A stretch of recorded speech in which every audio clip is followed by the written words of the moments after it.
When Taylor Swift showed up to a talk show that was already full, the producers panicked. They had a problem. The red couch had Cillian Murphy on it, one of the most critically acclaimed actors on Earth. The man who just played J. Robert Oppenheimer in what became one of the defining films of the decade. He was already booked, confirmed, scheduled, done.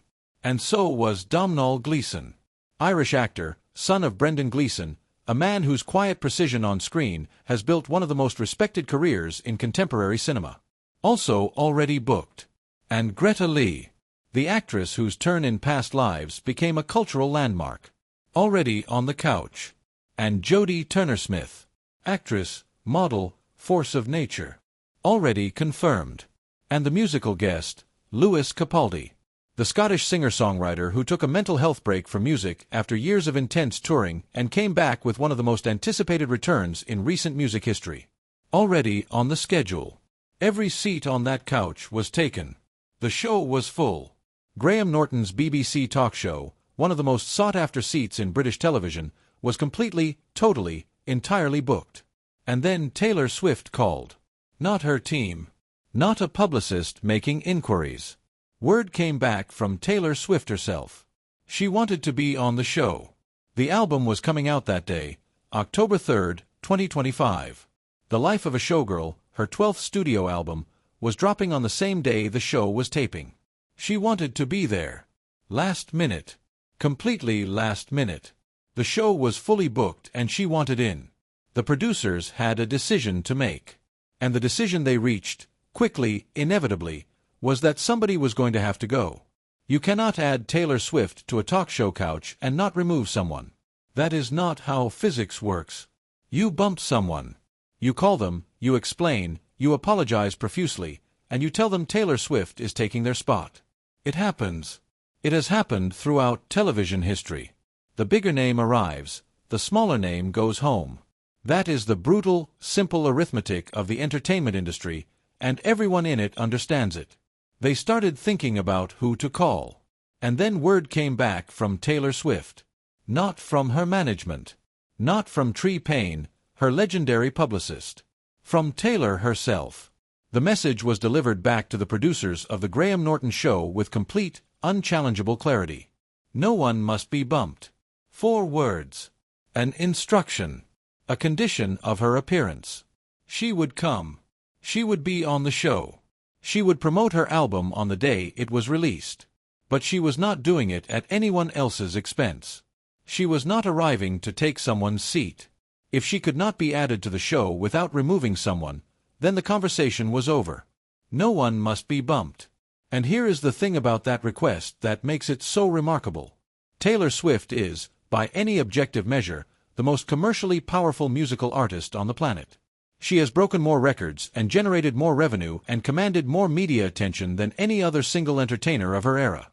When Taylor Swift calls a talk show and asks to come on, the answer from the production team is not going to be no. The answer is going to be, how do we make this work? What do we need to do? Who do we call? The power dynamic in that conversation runs entirely in her direction. She could have shown up and bumped anyone. Cillian Murphy. Domhnall Gleeson. Anyone. And the guest who got the call would have understood. They would have been gracious about it. They might have been disappointed privately, but they would have understood publicly. This is how it works. And she said, no.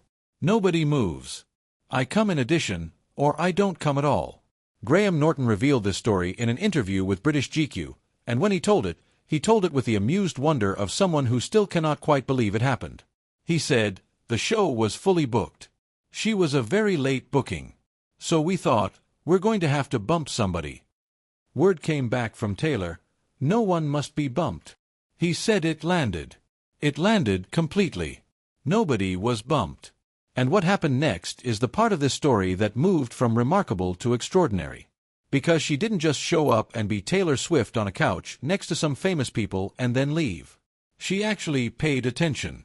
She sat there with Cillian Murphy and Domhnall Gleeson and Greta Lee and Jodie Turner-Smith and Lewis Capaldi, and she was present. She talked to them. She listened to them. She found out who they were beyond what she already knew about them. And at some point during the broadcast, Domhnall Gleeson said something. A joke. An offhand remark. The kind of thing you say on a talk show when the conversation is flowing and everyone is comfortable and you think the moment will pass and be forgotten. He said he wanted to be in one of Taylor Swift's music videos. He said it as a joke. He is Irish. He was laughing. The audience laughed. Taylor laughed. Graham laughed. Everybody laughed. It was a good joke. The kind that gets a clip on social media and then disappears. Except that Taylor Swift stored it somewhere in the back of her mind, while the conversation moved forward and the cameras rolled and the broadcast continued. She filed it away. The joke landed in the part of her brain where ideas live, and it connected to something. She wrote about what happened next in an Instagram post when the music video was released the following February. She said the idea for the video crash-landed into my imagination. She said she got ridiculously lucky with the group I was paired with. She said she sat on Norton's famous red couch with Cillian Murphy, Domhnall Gleeson, Greta Lee, Jodie Turner-Smith, and Lewis Capaldi, all people whose work I've admired from afar. And she said about Gleeson's joke, he's Irish. He was joking. He was joking.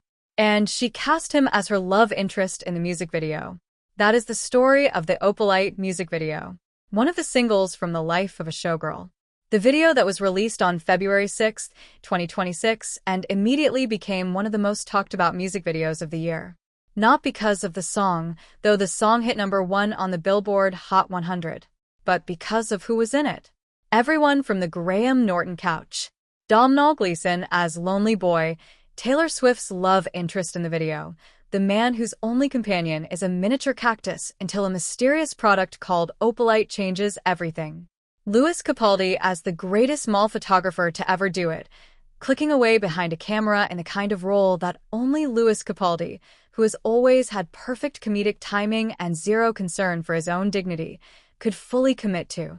Greta Lee as indie rock goddess, a musician visible in one of the video's retro TV screen moments, glorious and cool. Jodie Turner-Smith as aerobics dream girl, appearing in what the video describes as a workout instructor role that somehow perfectly captures her specific energy. Cillian Murphy on a poster. As the spokesman for Opalite, the mysterious life-enhancing spray that drives the whole video's plot. Cillian Murphy, two-time BAFTA winner, recipient of the Academy Award for Best Actor, advertising a fictional spray called Opalite on a poster in a Taylor Swift music video. And Graham Norton himself, playing the salesman for Opalite's direct competitor, a product called Nopalite, the antidote, the opposite of the thing that makes life better.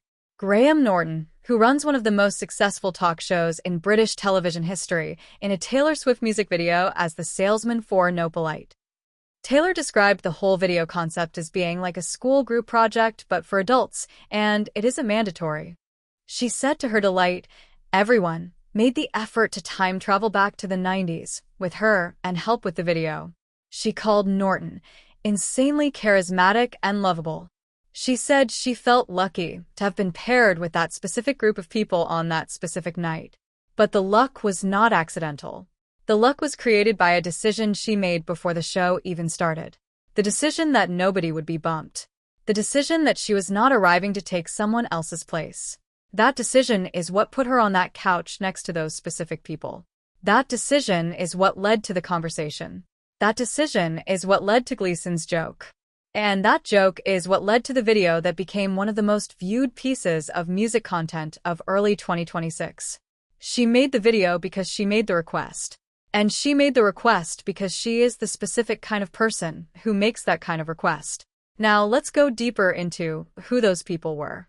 Because the guest list on that October 3rd episode of The Graham Norton Show is not random. It is a remarkable collection of creative people who exist at the very top of their respective fields, and the fact that they were all in one place on one night and ended up in a music video together is the kind of thing that happens because someone decided to let it happen.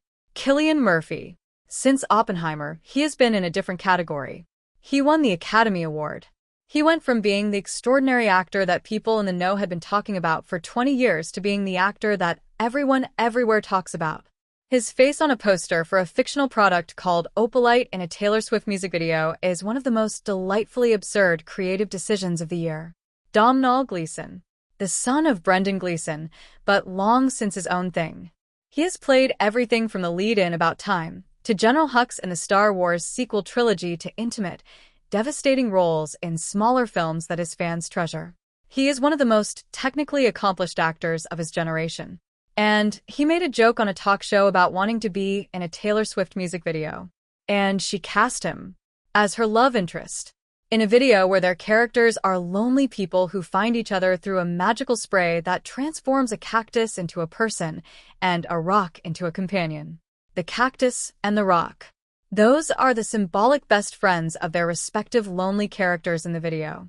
Which means that the love story in Opalite is about two people whose only friends are inanimate objects finding each other. That is either the most depressing or the most hopeful premise possible. Probably both, which is why it works. Greta Lee. Past Lives is the film. If you have not seen it, stop and see it. It is one of the most quietly devastating love stories made in the last decade. A film about two childhood friends separated and then reunited and then separated again, and about the life you did not live, and about the person you did not end up with. Greta Lee is extraordinary in it. And she appeared in Taylor Swift's music video as Indie Rock Goddess, which is a title that fits her perfectly. Lewis Capaldi. The story of Lewis Capaldi since his breakthrough is one of the most human stories in recent music. He became one of the most streamed artists in the world, and the attention and the pressure and the constant performance of his own grief and joy nearly broke him. He stepped back. He took care of himself. And then he came back. Quieter. More settled. Ready. His return to music was one of the most anticipated events in pop for 2 years. And on October 3rd, 2025, on the same night Taylor Swift was promoting her new album, he was the musical guest at the Graham Norton Show. A room full of returning champions, in their own way, each of them at a moment of reinvention or reaffirmation. And Taylor Swift walked in and said, "Nobody leaves." Now, let's go back to the show itself. Because the October 3rd episode of the Graham Norton Show was not just the night that led to the Opalite video. It was also the night that a wedding invitation was extended on live television. Graham Norton asked Taylor about the wedding. Of course he did. He asks everyone everything. That is his gift. He creates an atmosphere of comfortable intimacy on that couch. The red couch, famous in British television, the specific piece of furniture that has hosted conversations that television historians will be watching for decades. And then he asks the questions that you would only ask a friend. He asked, "Is next year the wedding year? Is that when it's happening?" And Taylor Swift said, "Oh, you'll know. Oh, you'll know." That sentence is a whole thing. It is not an answer. It is not a dodge. It is a promise. It is Taylor Swift telling Graham Norton that when the information exists to share, he will have it. That he is positioned correctly in her life to know when it happens. That the circle he is in is the circle that gets told. And then she was more specific. She said, "I just mean that I was going to invite you to it." On live television. On his own show. In front of his studio audience and his several million viewers, and everyone who would watch the clip online in the days after. She told Graham Norton that he was going to be invited to her wedding. And then she talked about the wedding philosophy. And this is the part that captures everything about how Taylor Swift approaches relationships. She said, "I know it's going to be fun to plan because I think the only stressful weddings are the ones where you have a small amount of guests and people are on the bubble, right? And you have to evaluate and assess your relationship with them to see if they should be there. I'm not going to do that. Anyone that I've ever talked to." She left the sentence hanging, but the meaning was clear. Anyone she has ever talked to is potentially on the list. She was not going to spend her wedding planning agonizing over who made the cut. She was going to invite broadly, include generously, make room. Sound familiar? Like someone who showed up to a fully booked show and said nobody must be bumped? That is consistent. That is the same person making the same kind of decision in two different contexts. When a seat is available, you don't make someone leave to fill it. You find a way to include more people. You expand the space. You add yourself to what already exists rather than displacing it. She told Graham Norton he would be at the wedding. and she kept the promise. On July 3rd, 2026, Graham Norton was inside Madison Square Garden. He was in the secret garden, with five-story glowing trees and Paul McCartney and Stevie Nicks and gold books and custom Dior and 1,100 people who all received individual watermarked invitations. Graham Norton was one of them, because she said he would be on his own show on the day her album came out, surrounded by Cillian Murphy and Domhnall Gleeson and Greta Lee and Jodie Turner-Smith and Louis Capaldi, none of whom had been bumped. Now, let's talk about the NDA story, because it is one of the funniest things to happen in the lead up to this wedding, and it happened because of the specific comfortable rapport that exists between Taylor Swift and Graham Norton. At some point in 2026, Graham Norton was on a podcast, his own podcast, which he hosts separately from the television show. And he made a joke.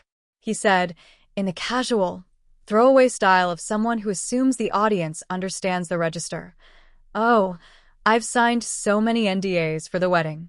He said it as a joke. It was a joke. He was laughing. The context was clearly comedic. And then the quote left the podcast.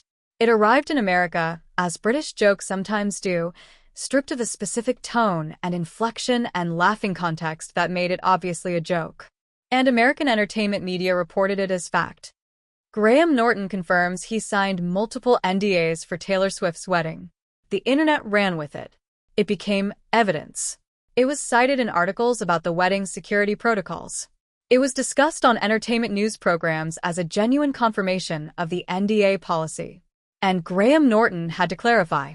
He said, with the slightly baffled patience of a man who has been talking publicly for decades and still occasionally cannot believe how things get reported, "I said that as a joke on the podcast.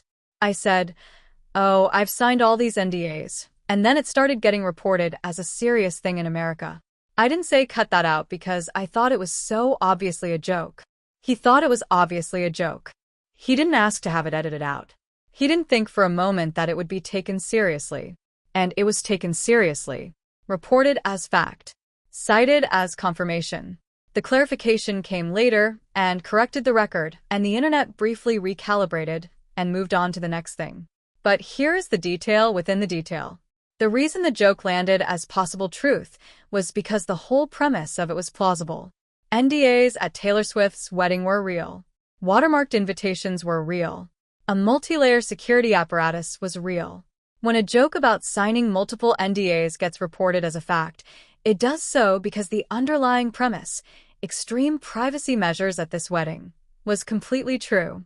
The joke was mistaken for fact because it was set in a real world. And that real world was built on a foundation of things like the no bumping rule.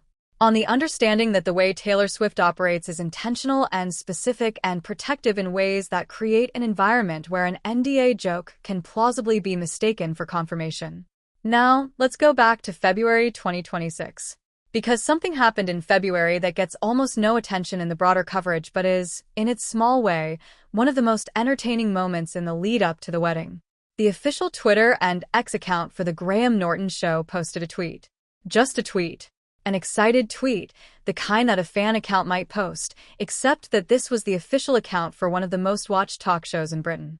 The tweet said, "So exciting that at Taylor Swift 13 has a date for her wedding now," and included a heart emoji and the show's hashtag. That was it. The whole tweet. So exciting that Taylor Swift has a date for her wedding now. And the internet, which had been starved for any confirmation of any wedding detail for months, absolutely exploded. Had Graham Norton confirmed the wedding date? Did he know something? Was this an accident? Was this a hint? Was the show's social media team trying to tell the world something?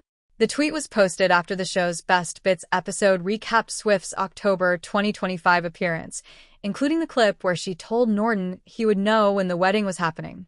So, in the context of the Best Bits recap, the tweet could be read as a reference to the planning stage she'd mentioned rather than a specific date confirmation.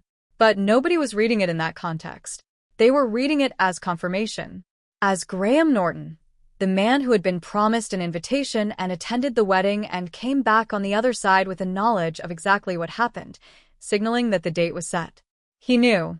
Everyone in her circle knew.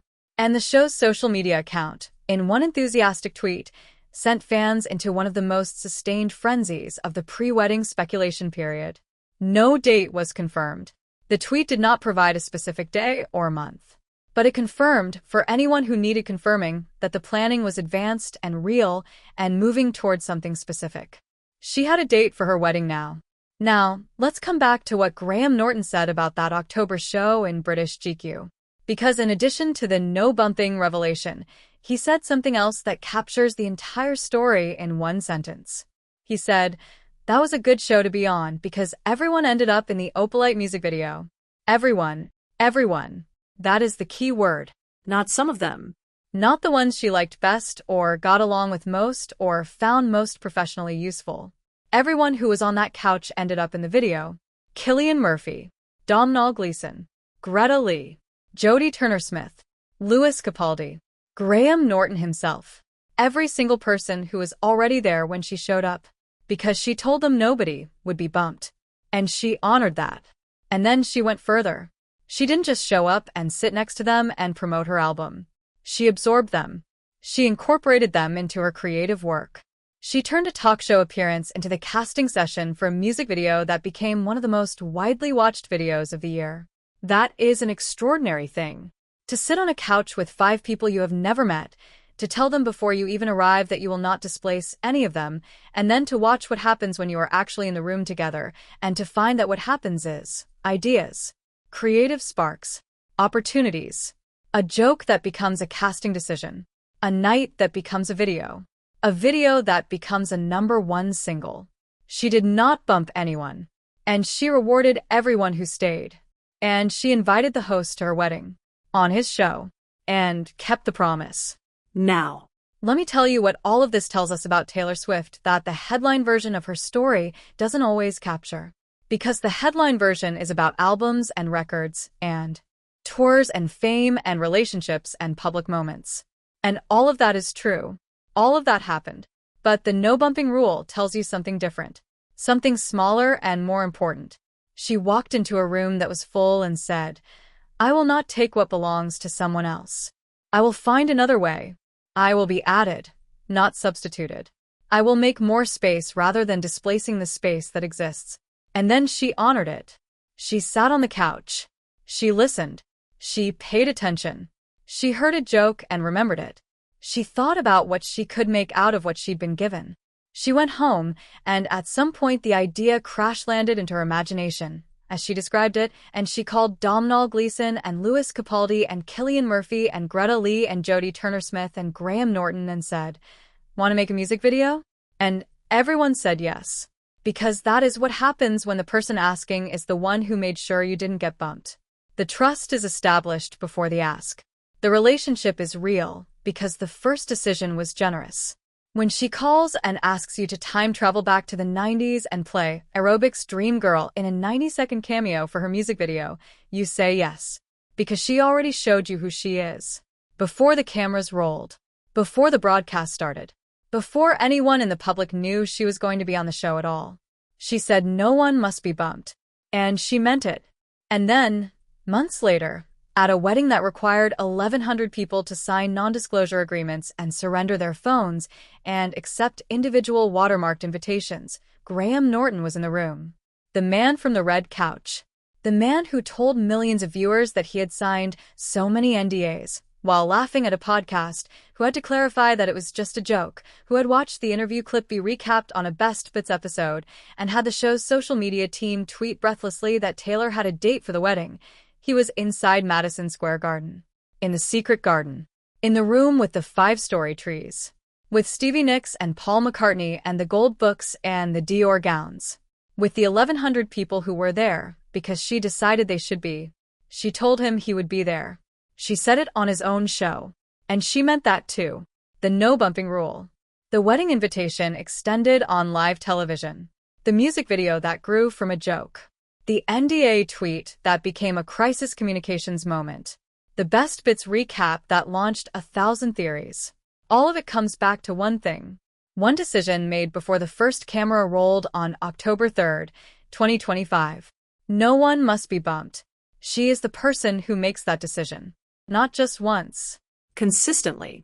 When the situation presents itself, When there is an opportunity to take what belongs to someone else or to find another way, she finds another way.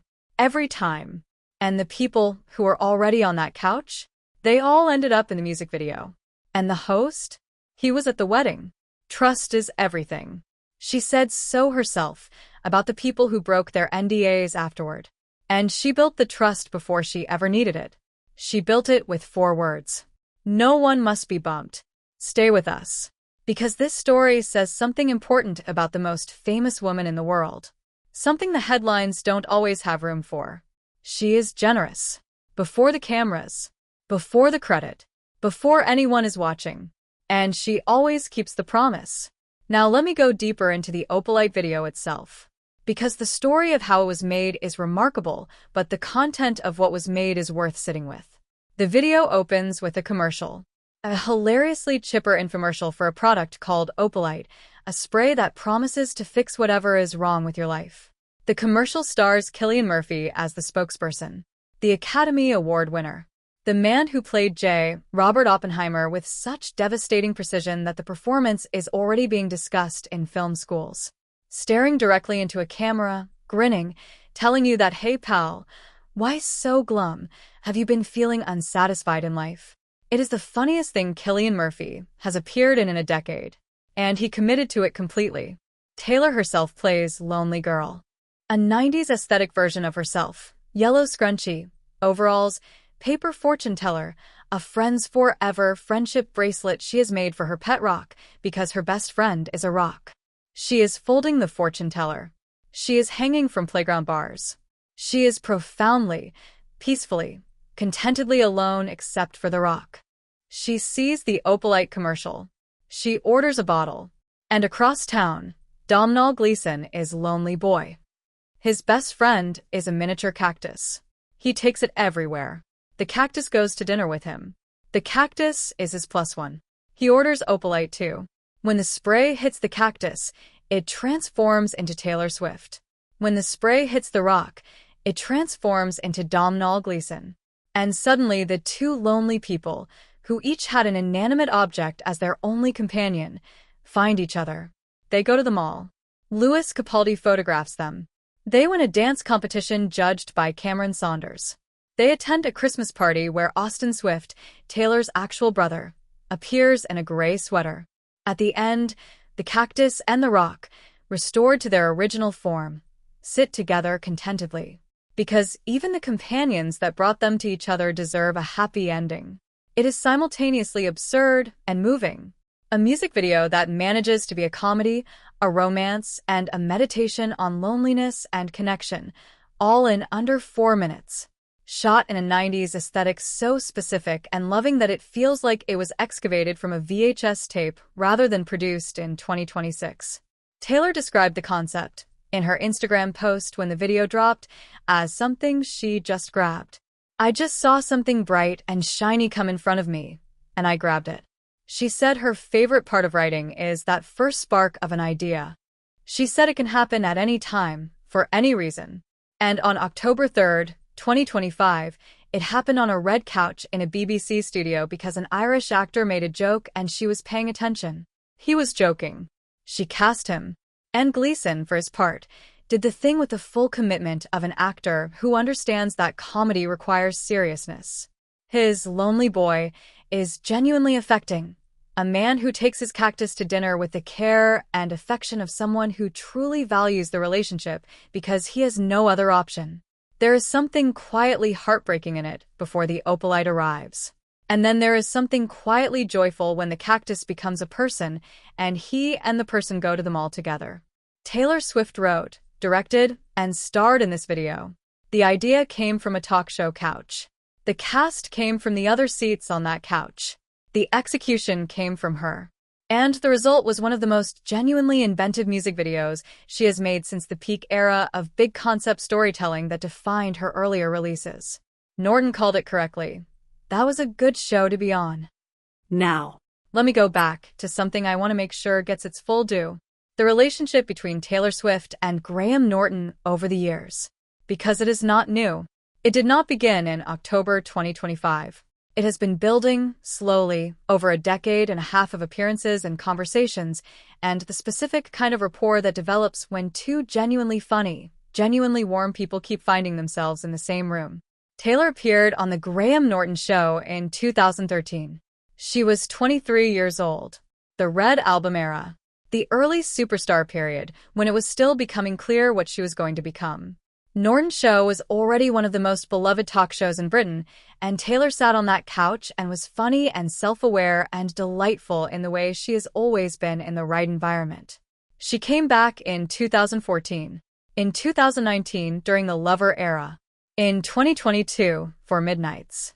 And then she skipped the promotional cycle for the Tortured Poets department, choosing a different approach for that album, a more controlled release, before returning for The Life of a Showgirl in October 2025. In 2017, she also skipped the Reputation-era promo circuit entirely. No talk shows.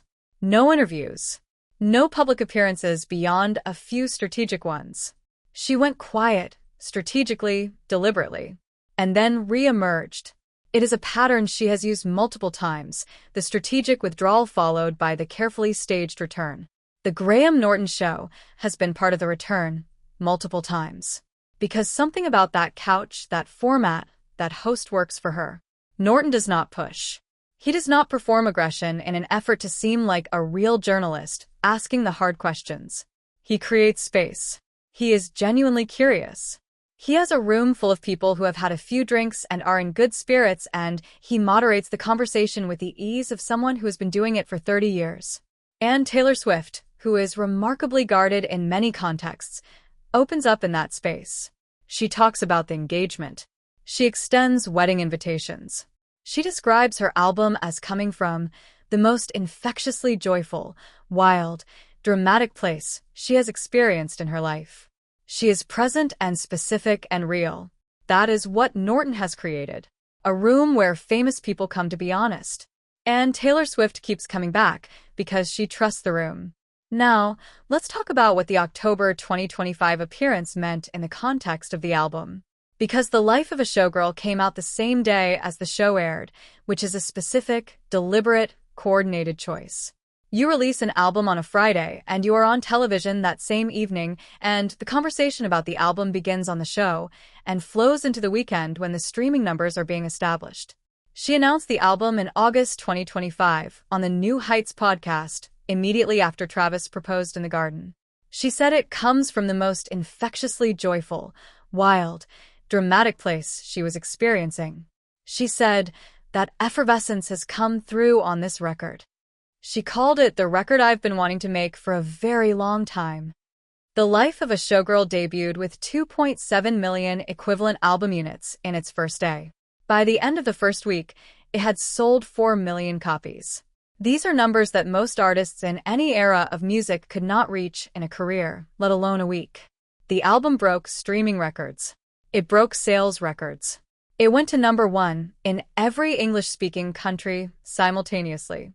And Opalite, the single with the Graham Norton couch cast, went to #1 on the Billboard Hot 100 in early 2026.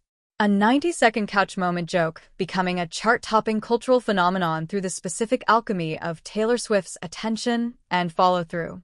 She described the whole thing in her Instagram post as being like a school group project, but for adults, and it isn't mandatory.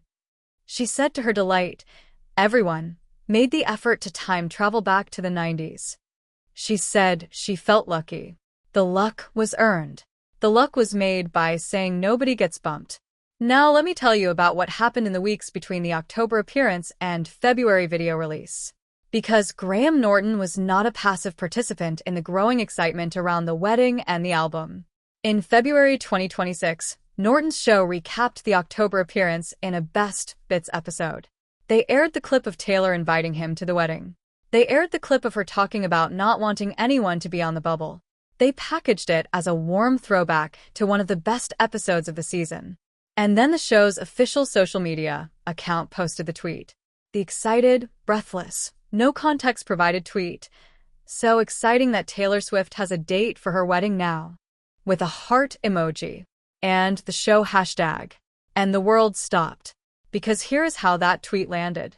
Graham Norton, who is one of the most connected people in British entertainment and who had a documented, publicly acknowledged invitation to Taylor Swift's wedding, was running a Best Bits recap that featured Taylor Swift's conversation about the wedding. And then the show's official account posted that she had a date. That is not a random social media post. That is a post that lands with the weight of its context.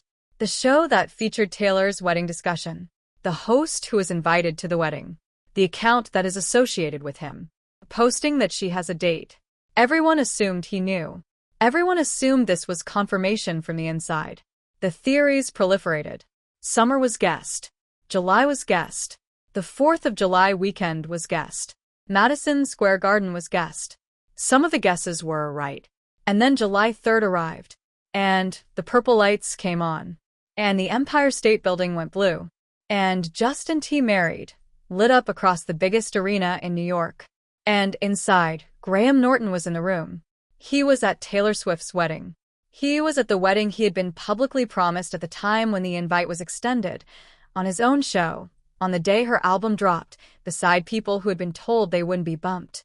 He was at the wedding of the person who made the no-bumping rule. And here is the final thing. The thing that makes this whole story, from the phone call to the couch to the no-bumping rule to the video to the NDA joke to the tweet to the wedding, feel complete. Taylor Swift said something on Graham Norton's show in October 2025 that did not get as much attention as the wedding invitation, or the proposal details, or the album talk. She said it quietly, in the flow of a conversation about what it means to be in the specific period of life she was in.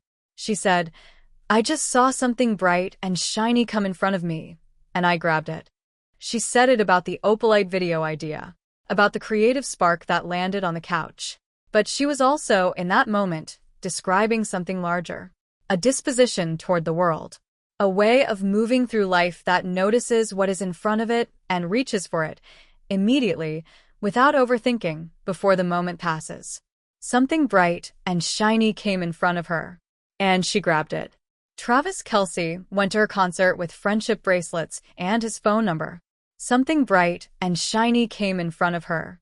She grabbed it. A fully booked talk show, with a request to add her to the guest list. The possible decision, bump someone. Something different came in front of her. She grabbed it. Nobody gets bumped. Domhnall Gleeson made a joke on a couch. Something bright and shiny came in front of her. She grabbed it. She made a video. This is the pattern. This is who she is. Not the record-breaking commercial artist, that too obviously, that undeniably. But underneath the records and the tours and the cultural footprint, this is the thing. She sees what's in front of her and she reaches for it. And what she reaches for, consistently, is the thing that includes more people rather than fewer. That adds rather than displaces. That uses the full couch rather than making room for herself at someone else's expense. No one must be bumped. It is the rule that tells you everything. She is the English teacher. She has been finding the right words for how life feels since she was 14 years old. And the word for this one, the word for the no-bumping rule, and the video and the wedding invitation extended on live television, and the promise kept in the secret garden at Madison Square Garden. The word is simple. The same word she signed the invitation with. Love. Stay with us. Because this story has another chapter coming.